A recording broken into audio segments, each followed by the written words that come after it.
Muy buenas noches. Hoy jueves 11 de mayo tenemos un gran un invitado que hemos esperado durante mucho tiempo, el diputado Carlos Alarcón. Diputado, muy buenas noches. Muy buenas noches, David. Un cordial saludo para toda tu audiencia y muy contento de estar acá en tu programa para compartir temas de interés público. Así es, diputado. Hemos podido ver que hace un trabajo muy arduo, diputado. Nosotros como jóvenes lo seguimos en las redes sociales y vemos, diputado, que informa en todas las redes sociales. Hemos visto que está en TikTok, además, ¿no? Es lo que hablábamos, diputado. Sí, la verdad me tengo que actualizar a las nuevas tecnologías y formas de comunicación. En la época en que yo era joven, en la edad de ustedes, obviamente no habían estos grandes adelantos. Y bueno, la comunicación hoy en día es muy fluida, muy versátil. Entonces es un gran desafío para todos estar a tono con ella, porque de eso depende un derecho muy importante para todos los seres humanos, como es el derecho de la información y la opinión y la expresión. Así es, diputado. Estoy seguro que ahora muchos jóvenes se van a consultar. Queremos conocer más sobre el diputado Alarcón. ¿Cómo logró ser diputado? ¿Cuál es su perfil profesional? ¿Y cómo logró ser ahora diputado nacional? Bueno, cuando terminé el colegio, mis padres obtuvieron una beca en Buenos Aires, Argentina, donde fui a estudiar abogacía, derecho. Estudié en la Universidad Pública, allá en la de Buenos Aires. Me recibí con honores en la Universidad de Buenos Aires, con especialidad y orientación en derecho penal. Apenas terminé la carrera, volví a Bolivia, hice mi trámite de reválida profesional, me quedé a radicar en La Paz. Y en La Paz empecé a ejercer la profesión prácticamente al comienzo en una actividad de bufete privado, pero al poco tiempo entré al Estado. Estuve desempeñando funciones en la época del ministro René Bladman, cuando hicimos todas las reformas de las leyes Bladman, toda la reforma judicial de esa época, y es ahí donde me empecé a especializar en la práctica en el derecho constitucional y en el derecho administrativo. Entonces, después de eso hice muchos años de consultoría en reformas del Estado, en reformas judiciales, reformas administrativas, y después volví a la función pública en otro breve lapso, interregno, en la época del gobierno de Carlos Mesa, donde fui su viceministro de Justicia. Y después de eso, cuando terminó ese gobierno, volví al sector y a la actividad privada como abogado. Hasta el 2018 fundamos Comunidad Ciudadana, que fue la alianza política con la cual participamos en las elecciones del 2019, que fueron anuladas, después en las del 2020, y como consecuencia de eso obtuve mi diputación como el primer diputado de Comunidad Ciudadana por la Paz. Digamos, ese es el resumen de mi trayectoria profesional y política. Yo te diría que el 90% de mi actividad ha estado dedicada a la actividad privada y han sido escasos momentos y tiempos bastante separados, digamos, en el tiempo los que me he dedicado a la función pública. Así es, realmente podemos ver que muchos que preguntaban, me consultaban en las redes sociales, ¿cuándo lo traemos al diputado Carlos Alarcón? Queremos conocerlos, porque muchos que estudiamos Derecho lo toman usted como referente en el área constitucional, ¿no? Experto en Derecho Constitucional. Entonces, es un honor tener legisladores de esta talla como el diputado Carlos Alarcón. Diputado, ahora un tema sobre la actualidad, sobre la coyuntura social, que muchos jóvenes se preguntan, se consultan, ¿en qué estamos sobre la ley del oro? Se ve en TikTok, se ve en Twitter, en Instagram, pero ¿qué pasó con la ley del oro? ¿Se aprobó? ¿No se aprobó? ¿Qué pasó con la ley del oro, diputado? Bueno, hemos tenido varias sesiones, sobre todo en la Cámara de Diputados, bastante conflictivas, cuestionadas, porque lamentablemente el presidente de la Cámara de Diputados ha tenido unas actitudes totalmente arbitrarias, fuera del reglamento, tratando de imponer a la mala una votación favorable a la ley del oro en respuesta al pedido urgente del gobierno. Tan así que ha implementado el mecanismo del voto corrupto. Nosotros le decíamos que el legislador se debe al ciudadano que vota por él y eso le demanda transparencia total en su votación y en el ejercicio de su función parlamentaria. Entonces nosotros pedíamos que se haga un voto nominal fundamentado, donde cada diputado dé su nombre y apellido, separe y fundamente su voto en la ley del oro.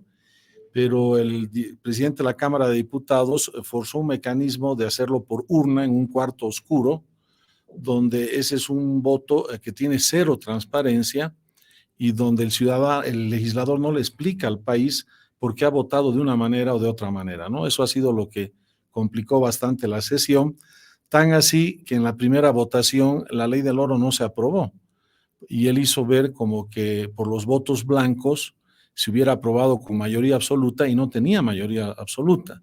La mayoría absoluta eran 60 votos, apenas alcanzaron 54 votos y como él mismo se enredó en esa arbitrariedad, después tuvo que echar un pie atrás, retroceder y hacer otra votación para la ley del oro. Pero digamos el problema de fondo con la ley del oro, que la ley del oro es un placebo, eso quiere decir que no es una verdadera vacuna, ¿no?, que te va a permitir solucionar los problemas económicos del país, porque este es un gobierno donde se da cuenta que el estado de la situación económica es tan crítico en el país porque el nivel de gastos fiscales es tan grande, tan excesivo y tan sobredimensionado comparado con el nivel de los ingresos fiscales que son tan mínimos, insuficientes y en descenso progresivo porque no se han descubierto nuevas reservas de gas que nos permitan mantener el nivel tradicional de ingresos fiscales y en lugar de corregir el rumbo, ¿no?, este gobierno sabe que de seguir así en este nivel de gasto y de pocos ingresos es como el Titanic que se va a ir a chocar con el iceberg y en lugar de girar el rumbo para evitar el choque, más bien nos está llevando precipitadamente a eso y utiliza la ley del oro como una especie de espejismo, de placebo, para hacer creer al pueblo de Bolivia que esa sería la solución perfecta a todos los problemas económicos, cuando en realidad no lo es, porque lo que no podía hacer el Banco Central antes de la ley del oro era vender nuestras reservas físicas de oro, que eso no se hizo ni en la época del gobierno de Siles Suazo, donde había una de las hiperinflaciones más grandes del mundo en Bolivia, pero ni siquiera en esa situación económica ese gobierno, que era además de izquierda, se animó a vender las reservas físicas de oro y en cambio este gobierno sí lo va a hacer ahora al haber impuesto esta ley con malas prácticas parlamentarias. Y fíjate que hay un artículo que el propio ministro de Economía dice que se va a respetar, que es de la ley del Banco Central, que dice que cuando tú vendes las reservas físicas de oro necesitas la autorización de la Asamblea Legislativa como un mecanismo de control para que esa venta no se haga entre gallos y medianoche y no se encubran negociados con la venta de nuestro oro. Y eso, dice la ley, es cuando lo das en garantía, la actual ley del Banco Central. Entonces el ministro de Economía dice, pero hemos mantenido ese control legislativo cuando se lo den garantía. Pero el problema es que no quieren ya darlo en garantía, sino quieren venderlo, que es una situación que te hace perder el derecho de propiedad sobre el oro. Y no quiere tener el control legislativo. Entonces han eludido en esta ley del oro el control legislativo para la venta del oro y solo lo han dejado cuando das el oro en garantía, que es una situación menos grave, digamos, para el interés público del país. Entonces, ese tipo de trampas, de embustes, de engaños, es prácticamente en todas las leyes que trata este gobierno, en absolutamente todos, yo te diría del 100%, salvo la transferencia de terrenos municipales, en todas las demás siempre hay sus trampas escondidas en las leyes, donde este gobierno le miente a la población, ¿no? No le dice la verdad de lo que realmente va a hacer con estos temas tan importantes. Entonces nosotros dijimos, si no hay la garantía del control legislativo para la venta del oro, y si esta venta del oro no va a solucionar los problemas económicos del país, entonces lo que tiene que hacer este gobierno es sincerarse con la población, decirle la verdad de la situación económica y ofrecerle un plan al país para resolver de la manera más rápida posible y más eficaz posible estos problemas. Pero en lugar de hacer eso, lo que está haciendo es camuflajes, pantallas, adornos para tapar la verdadera crisis económica, ¿no? Y de esa manera continuar en este rumbo que nos va a llevar con seguridad a una situación mucho más grave de la que estamos viviendo ahora. Y eso es el problema de la ley del oro. La ley del oro ha servido como un barniz, como un camuflaje, una pantalla, porque además el otro pretexto es que van a comprar con la ley del oro oro en Bolivia, el Banco Central, a los que producen oro en nuestro país. Pero el ministro dice no es obligatorio que nos vendan al Banco Central. Y con el tipo de cambio frente al oro que tú exportas, que te pagan $1 más caro, nadie le va a vender al Banco Central. Entonces han hecho toda una pantalla de 8 artículos haciendo creer que esa ley es para comprar oro, cuando en realidad el único artículo que les interesaba era el 9, que era para venderlo, no para comprar el oro. Entonces ese tipo de embustes, de patrañas, de engaños, donde ya el ciudadano está cansado y está realmente hastiado de su clase política, porque se dan cuenta que todo es un escenario de fraudes, de engaños, de embustes, de trampas, y de esa manera no puedes llevar bien adelante un país o una sociedad. Así es, diputado. Hemos podido observar, nos ha podido dilucidar qué comprende la ley del oro. Hemos podido ver en redes sociales, ¿no?, que existieron sesiones de más de 17 horas, ¿no?, que incluso durmieron en la sesión, un fricasé de desayuno también, pero lo más raro fue que mencionaron, ¿por qué no el voto nominal?, como mencionaban, ¿no? Incluso hemos oído en noticias, si existe los artefactos electrónicos para realizar el voto, ¿por qué no realizarlos, no? Porque se tiene la pantallita y se pueden realizar los votos de manera nominal y clara. Diputado, esta ley del oro, muchos jóvenes se preguntan, ¿cómo me afecta a mí como joven el día a día? Que estudio, que voy a la universidad, que voy a la escuela, ¿cómo me afecta esta ley del oro? Bueno, digamos, del total de las reservas de oro, que estás hablando aproximadamente de 40 toneladas, establece que se van a poder vender 20 toneladas. Esas 20 toneladas van a poder tener un ingreso aproximadamente de unos 1.300 millones de dólares en las reservas del Banco Central, porque el año 2014 estas reservas del oro, perdón, del dólar en el Banco Central, de 15.000 millones de dólares terminaron bajando las reservas en el año 2023, en febrero, aproximadamente a 3.500 millones.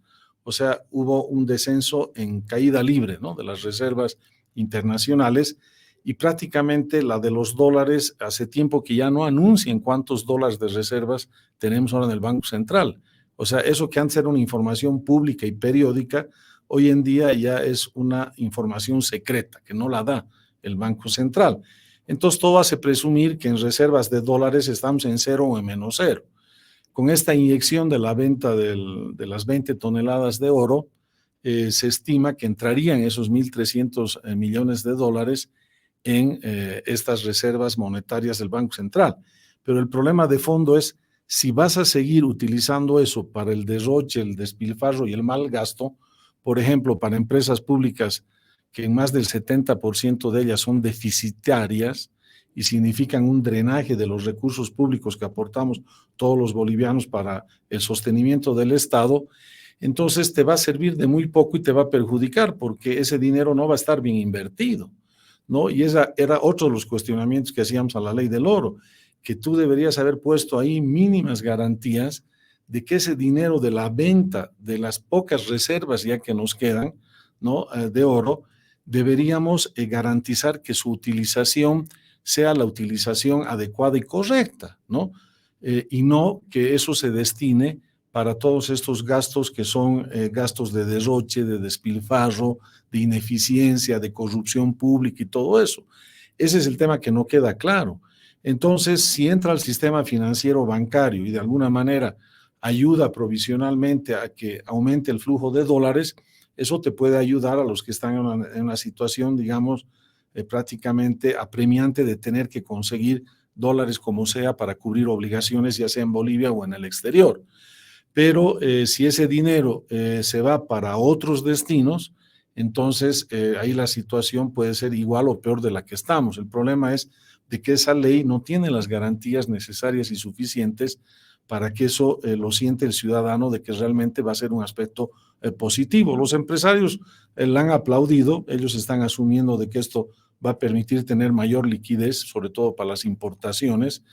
Bolivia son muy pocas la industria que tenemos local, ¿no? Y este gobierno más de 16 años se vanagloria de que está haciendo un esquema productivo industrial con sustitución de importaciones, nos vienen haciendo ese cuento por más de 16 años, sumada a la época de Evo Morales con la de Luis Arce, y hasta ahora lo que tú ves que crece es el contrabando, no la industria y menos la sustitución de importaciones, porque todos los productos que entran de contrabando, hasta en alimentos, son del Perú, de la Argentina, de Chile y de varios países limítrofes.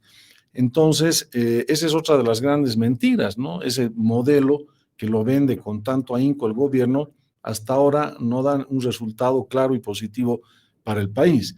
Entonces, esperemos que esta plata sea bien administrada, pero ese va a ser, como te decía, un espejismo para la situación macroeconómica, porque 1.300 millones de dólares te durarán para unos pocos meses para tratar de dar algún flujo financiero de dólares en el sistema bancario, y después de eso vas a seguir en las mismas, porque no se ha corregido el rumbo central de la política económica, que es lo que nos está asfixiando.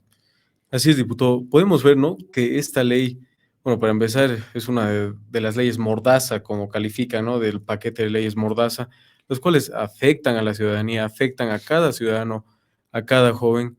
Pero también, diputado, hay algo fundamental. Cada día, no solo los que estudian Derecho, sino jóvenes, ciudadanos de a pie mencionan: ya no creemos en la justicia, ya no tenemos seguridad en los jueces, en la fiscalía. Muchos mencionan: el que tiene dinero tiene la justicia. Diputado, ¿estamos ante una crisis judicial? Sí, no, esa es, digamos, si estamos hablando de que estamos en puertas de una crisis económica, estamos en una hecatombe judicial. O sea, lo judicial ya ha tocado suelo y subsuelo. O sea, es el desastre total. Es la peor administración de justicia de la historia de Bolivia. Yo creo que ni en las épocas de dictadura militar, mira lo que te digo, hemos llegado al nivel de degradación del sistema judicial como este, por obra y consecuencia de los gobiernos del MAS, tanto de Evo Morales como de Luis Arce, porque estos son gobiernos que quieren implementar un régimen autoritario, dictatorial, un estado policíaco, quieren meter a las cárceles a toda la disidencia política, la disidencia social y ciudadana, todos los jueces y fiscales penales, en lugar de resolver los problemas de violencia que tú señalas contra las mujeres, los niños, los ancianos, las estafas, los robos violentos, todos los graves delitos con violencia, están dedicados a cumplir la agenda del gobierno, la agenda represiva del gobierno. Entonces, el sistema de justicia está totalmente controlado y manipulado por el gobierno. Y le han hecho creer al ciudadano que con el sistema de la nueva Constitución, donde tú eliges a los altos jueces del Tribunal Constitucional, del Tribunal Supremo, Tribunal Agroambiental y Consejo de la Magistratura con el voto ciudadano, esa era la fórmula mágica que te iba a dar una verdadera independiente justicia. Y esta ha sido otra trampa, otro embuste y otro engaño del MAS, porque lo que han hecho es hacerle creer al ciudadano que con su voto iba a elegir al juez. Pero en realidad lo que ha pasado en las dos elecciones judiciales anteriores, el 2011 y el 2017, es que te han obligado con tu voto a elegir los jueces candidatos que Evo Morales quería que ganen, y eso lo ha confesado hace poco el propio ministro de Justicia. El ministro Lima ha dicho: en las dos anteriores elecciones judiciales, el dueño y señor de los cargos judiciales, antes de que lleguen al voto de los ciudadanos, ha sido ese gobierno, porque se manipulaba la preselección en la Asamblea Legislativa cuando ellos tenían 2/3 de votos de legisladores que respondían a Evo Morales. Y ahora quieren hacer lo mismo en el gobierno de Luis Arce. No tienen los 2/3, pero quieren forzar de alguna manera esos 2/3 con estos mecanismos corruptos de voto dentro de la Asamblea, para que sea el gobierno de Arce el que, como hacía Evo Morales en su momento, tenga todos estos servidores judiciales bajo sus pies y logren a través de ellos implementar un sistema represivo, un sistema autoritario y dictatorial, lo que está pasando en otros países de Latinoamérica. Y fíjate que en puertas de una crisis económica, cuando ya no tienes las respuestas en el ámbito económico que necesita la gente, entonces aumentas el aparato represivo del Estado con los fiscales y jueces penales para tener a toda la sociedad amordazada, amaniatada, adormecida y callada, ¿no? Así es, diputado. Hemos podido observar, varios de nosotros hemos informado mediante redes sociales, incluso por TikTok, un par de leyes mordazas que iban, ¿no?, contra la libertad de expresión, que si supuestamente hablabas cosas en contra del gobierno, cosas en contra de que no le gusta el gobierno en sí, te podían iniciar un proceso. Había un proyecto de ley en el cual modificaban el artículo de terrorismo, ¿no? Entonces son leyes mordazas que nos afectan día a día a los jóvenes. Diputado, hay muchos jóvenes que me mencionan, pregúntele al diputado Carlos Alarcón, que es un doctor, que sabe, que tiene conocimiento y está realizando su labor como diputado, uno de los más reconocidos, que bueno, sabemos que existían juristas, existen los juristas a la cabeza del doctor Juan del Granado, que llevaron una muy buena recolección, demostraron que más de 800,000 personas quieren una reforma de la justicia, que no es poco, es harto. Pero ahora, diputado, ¿qué se está haciendo desde la Asamblea Legislativa para tratar de frenar estas arbitrariedades que está realizando el gobierno actual? Esa es muy buena pregunta, David, porque fíjate, una de las leyes malditas que tú has señalado, de este paquetazo de leyes que yo lo llamé y di una alerta temprana, era la 280, donde con la figura del terrorismo, mal llamado terrorismo, estaban criminalizando la protesta social, querían criminalizar la protesta social, todavía no está vigente. Después querían criminalizar la vida económica del país con la pésima redacción de la figura de legitimación de ganancias ilícitas, y también querían criminalizar a través de la figura del agente encubierto y de la entrega vigilada, que en un sistema de justicia que no es independiente, eso se convierten en elementos directamente atentatorios de las garantías judiciales más básicas que tienen las personas. Pero a raíz de esto, yo decía, esta ley, proyecto de ley 280, es como una bomba contra las garantías ciudadanas. Pero si vemos lo que va a pasar si no frenamos el abuso que quiere hacer el MAS con las elecciones judiciales, que sería la tercera gran estafa contra el país, como fueron las dos elecciones judiciales anteriores, esa va a ser una bomba nuclear contra la democracia y contra las garantías y las libertades ciudadanas. Nosotros ahora la pelea que estamos dando dentro de la Asamblea es para que el gobierno cumpla las recomendaciones de las Naciones Unidas, de la CIDH y el grupo de expertos internacionales GIEI, que han venido estas tres instituciones internacionales de derechos humanos a Bolivia, y le han dicho claramente al gobierno que la única opción de tener nuevas altas autoridades judiciales independientes y de alta calidad y nivel profesional es con un gran acuerdo nacional entre el oficialismo y oposición, pero no solo eso, sino también con la sociedad civil movilizada y organizada, como la que has mencionado. Son más de 833,000 firmas comandadas por los juristas independientes que han hecho una propuesta concreta para hacer un cambio a fondo del sistema judicial, y eso no lo podemos tirar a la basura, no podemos darle la espalda a todos esos ciudadanos que están preocupados porque saben que si le entregamos una vez más la justicia al MAS y al gobierno, va a ser entregarle la democracia y nuestros derechos. Ese es el tema.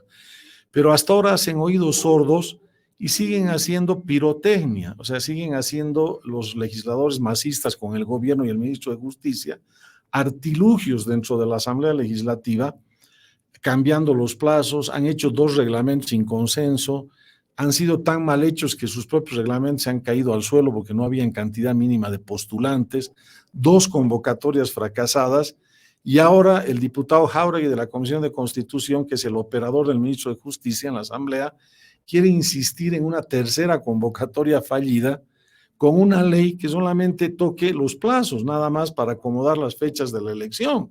Pero lo que no quiere es llegar a un acuerdo nacional con todos estos sectores y actores para dar garantías como las que planteó en su momento el líder de la Alianza, Carlos Mesa, que presentó una ley de garantías para que con 4 o 5 garantías puedas tener un resultado que es el que el pueblo está esperando de estas elecciones judiciales.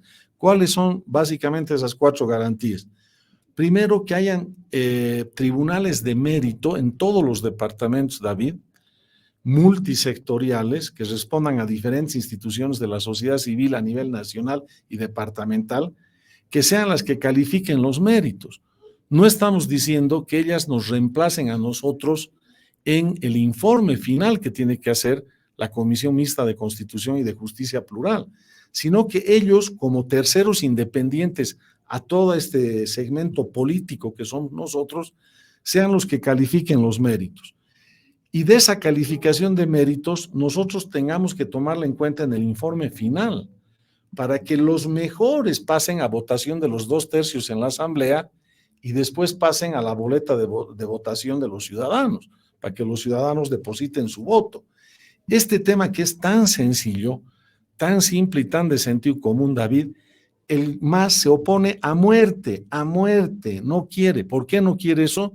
Porque quiere manipular la fase de preselección para que los peores, los más serviles, como ocurre ahora, sean los altos jueces que te van a después aplicar la dictadura, las leyes malditas, te van a amordazar a la prensa y a los ciudadanos, te van a implementar un estado policíaco de represión para que no tengas derecho a la protesta, al disenso, al reclamo, a la reivindicación ciudadana. Eso quiere hacer el MAS. Frente a eso estamos peleando. Y obviamente genera cortinas de humo, genera barnices, camuflajes, disimulos, pero es la verdadera razón. Y la otra garantía que les decíamos era que nosotros nos autoobliguemos en esta ley a respetar esa calificación independiente, para que le demostremos al país de que esos jueces no van a responder ni al interés de comunidad ciudadana, ni de Creemos, ni del MAS, sino van a ser verdaderos jueces para el pueblo de Bolivia, para el conjunto del pueblo de Bolivia, que los necesita desesperadamente y que el gobierno y el MAS no se los quiere dar. Y la otra garantía era que los actuales altos magistrados, consejeros y magistrados, que no puedan postular a otros cargos, o sea, que haya un desincentivo para que no postulen al famoso pasanaco. Por ejemplo, un actual magistrado que desempeña el Tribunal Constitucional va a querer postularse al Tribunal Supremo de Justicia. Que eso sea un demérito, que sea una calificación negativa. Y el MAS se opone a eso. ¿Por qué se opone a eso el MAS y el gobierno? Porque les quieren cobrar factura los jueces actuales al gobierno, los altos jueces, que siguen haciendo fallos políticos a favor del gobierno, y ese cobro de factura es que los dejen participar en esta elección en otros puestos y que los hagan ganar, para que los sigan manipulando y los sigan utilizando, ¿te das cuenta? Entonces, en lugar de tener una decente elección judicial y una verdadera elección judicial, si seguimos así, vamos a tener una tercera estafa judicial. Ahora, ¿cómo podemos evitar esto? Primero, la ciudadanía en su conjunto tiene que tomar conciencia que en esto se nos va la democracia y se nos van los derechos humanos. Y si estamos dispuestos a defender la democracia y los derechos humanos, tenemos que convertir en el foco central de las protestas contra el gobierno, porque es el gobierno el que no quiere esto, y contra los legisladores del MAS, tenemos que convertir en foco central de la protesta ciudadana el tema de la elección judicial decente para un sistema de justicia independiente. Así es, diputado, y realmente me encanta la frase que usted menciona: tenemos que luchar por la democracia, es lo último que nos queda, y podemos ver realmente, ¿no?, que día a día perdemos la justicia, la patria se nos muere, tenemos magistrados que realmente su background no dan para, muchas veces, para ser los magistrados, ¿no? Por ejemplo, el Tribunal Constitucional Plurinacional, que deberían ser los que velen por la supremacía de nuestra Constitución, la norma suprema del ordenamiento jurídico boliviano. Diputado, creo que nos ha dilucidado muy bien el tema de la crisis judicial sobre la ley del oro.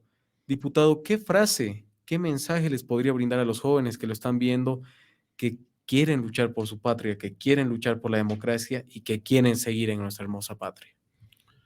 No, yo creo que con los jóvenes tenemos que llegar a construir un país mejor, pero sobre la base de la verdad, ¿no?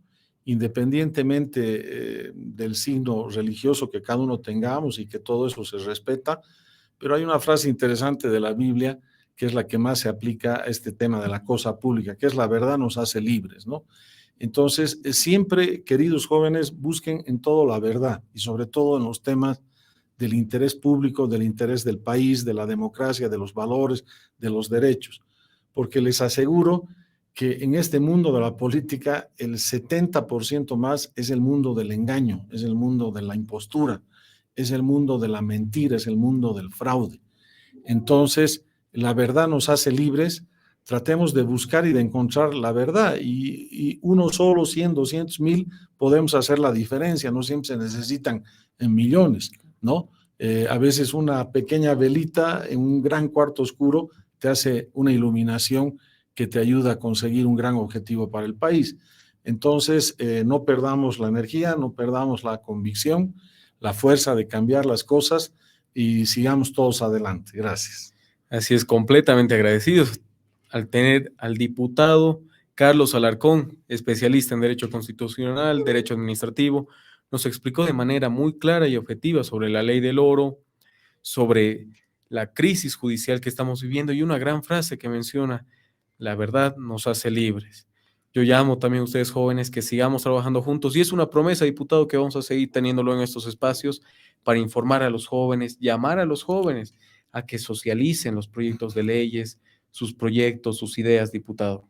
Con gusto, David. Cuando nos llamen acá vamos a estar y, claro, contentos además del espacio que nos dan y sobre todo agradecidos. Así es, hoy día jueves 11 de mayo fue una excelente entrevista, una excelente plática con el diputado Carlos Alarcón. Les mando un fuerte saludo, un fuerte abrazo. Echemos el miedo a la espalda y salvemos a la patria. Les mando un saludo.